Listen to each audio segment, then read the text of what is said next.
আসসালামু আলাইকুম, কেমন আছেন সবাই? আশা করি প্রত্যেকেই ভালো আছেন। তো ফাইনাল এক্সিট নিয়ে গুরুত্বপূর্ণ কিছু লাস্ট আপডেট নিয়ে চলে এলাম। ভিডিওটির সাথেই থাকবেন, কারণ অনেক গুরুত্বপূর্ণ কিছু তথ্য আপনাদেরকে দিব। আর সেটা হলো, ফাইনাল এক্সিট যারা খেয়েছেন তাদের কিন্তু আগে দেখা গেছে যে আপনাকে ফাইনাল এক্সিট দিলে 2 মাস আপনি সময় পাইতেন। হয় আপনি দেশে আসবেন, না হয় ওখানেই থেকে অন্য কোনো কফিলের আন্ডারে কাফালা হবে, তাই না? তো এখন কিন্তু সেই সিস্টেমটা চেঞ্জ হয়ে গেছে। আমি গত আগের ভিডিওতে এই ফাইনাল এক্সিট নিয়ে কিছু তথ্য আপনাদেরকে দিয়েছি। তো দিন যাচ্ছে, নতুন তথ্য আসছে, দিন যাচ্ছে, নতুন নিয়ম আসতেছে, এটাই মানে স্বাভাবিক। তো আমি চেষ্টা করি যে আপনাদেরকে আপডেট দেওয়ার জন্য।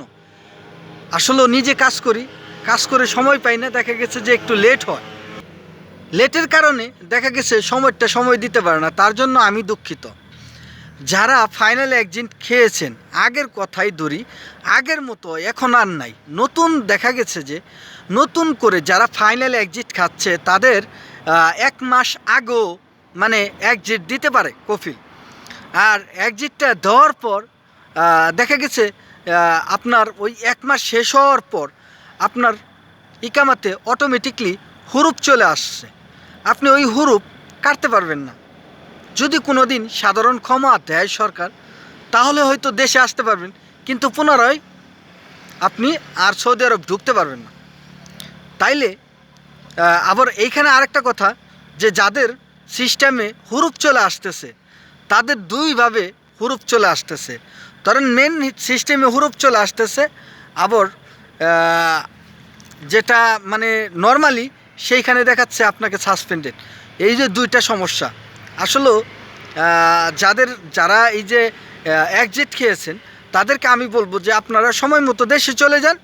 না হয় এক্সিট সময় নিয়ে আপনি যদি এক্সিট নিয়ে থাকেন বা খেয়ে থাকেন, তাহলে ওই সময়ের ভিতরে আপনি দেশে চলে যান, পুনরায় আসতে পারবেন।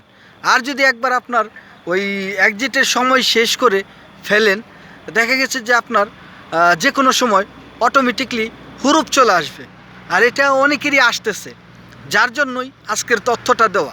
কারণ এক্সিট নিয়ে আমরা মানে অনেক ধরনের আপডেট মানে আসতেছে, কিছুদিন পরই এরকম মানে এক্সিট নিয়ে নতুন আপডেট আসতেছে। তো যতটা পারতেছি আপনাদেরকে আমি মানে তুলে ধরতেছি। তো আশা করি আপনারা গুরুত্ব সহকারে কানে নেবেন, কারণ এক্সিট খাইলে আপনি এক্সিট নিয়ে যদি দেশে যান ভবিষ্যতে আসতে পারবেন।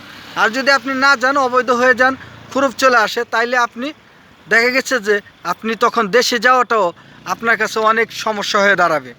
তখন আপনাকে অ্যাম্বাসি শরণাপন্ন হতে হবে, অ্যাম্বাসির থেকে আপনাকে অ্যাপ্লাই করতে হবে এক্সিটের জন্য। তারপরে অনেক দেরি, অনেক সময়ের ব্যাপার। তো আমি আপনাদেরকে বলবো যে মানে সহজ যেটা, যে আপনি এক্সিট খাইছেন, আপনি সুন্দরভাবে দেশে চলে আসেন, পুনরায় নতুন ভিসা নিয়ে আবার সৌদি আরব আসেন। এটা আপনার জন্য সবচাইতে বেটার তথ্য।